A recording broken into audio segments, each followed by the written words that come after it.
Let's talk about state capture, Mr. President. There's a growing narrative in this country that you and the Gupta family have contributed to all of the corruption in this nation. But similarly, they also overlook the growing rand manipulation, collusion, white-collar crime that is perpetuated by big business in this country. And the Competition Commission releases report after report of white-collar crimes by big capital, and no one speaks about that. Why is it that the narrative of state capture, particularly concerning the man Jacob Zuma and the Gupta family, has won the headlines in this country? The state is made of three pillars. It is the executive, parliament, the legislature, and the judiciary. If you loosely put this term and say, as a state capture, you are actually saying the executive, the legislature, the judiciary, they are captured. It's a wrong meaning of what people are saying. But they do this for political reasons, so that you believe there's no parliament that is captured. There's no executive that is captured, because even what they've tried to say are evidence of that. They are talking about few individuals that they can, but state capture, that's political propaganda. Instead of singling out those who are captured, I'm sure if you remember when the story about Nkandla started, Zuma has chowed so many millions. There were 3 investigations. They found nothing, absolutely nothing. Finally, I think it was the public protector who said, well, because of certain items, Zuma and his family indirectly benefited. Not that Zuma stole money, but up to now, up to today, people think that Zuma, if you talk about corruption, is Nkandla. But there's nothing factual. It's just political. Then the public protector says, maybe he must pay something about this indirect benefiting. She doesn't say how much Zuma must pay. She then says 2 ministers, the police and finance, will have to determine.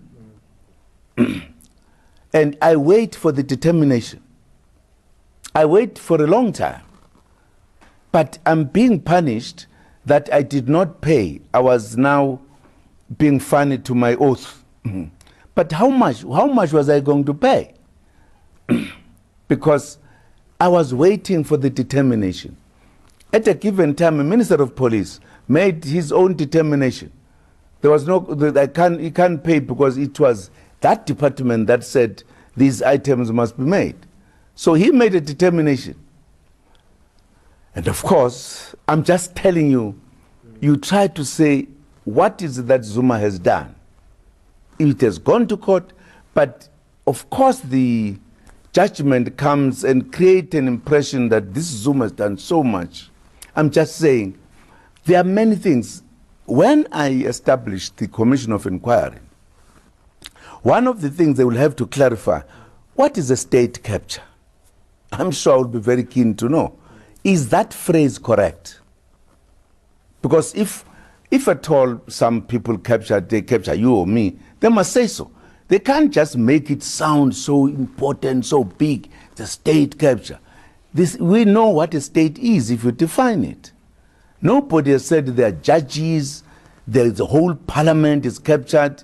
There's nothing, but nobody asked that question. And I'm sure the Judicial Commission of Inquiry is one of the issues they will have to clarify. To say, in fact, it was all a fake, political, just painting black a particular family and a particular few individuals. We all repeat it, in fact, as a state capture report. But the state is not captured. Because if you capture state, capture the judiciary, the legislature, and the executive. Now, I'm just telling you that you have kind of stories that at times, as they were repeated and repeated, they look like they're true. Why? I'm sure one day we'll know. And I am going to establish the Judicial Commission of Inquiry. And it's going to investigate this. That's why even the clarification about state capture, what does it mean, will be very important, because somebody must say, how has the state been captured? But it's not going to end there. We are dealing with the corruption in general. And that Judicial Commission of Inquiry is going to investigate corruption, because there's a lot of corruption. For an example, there are companies that almost have the kind of agreements that they have, which they are called evergreen, whilst other people can't enter that area because it's no longer the law. It's just a practice that there are people who are dominating, who are monopolizing, and therefore, no, you can't get in. Why should we do that? But there are many things that have happened.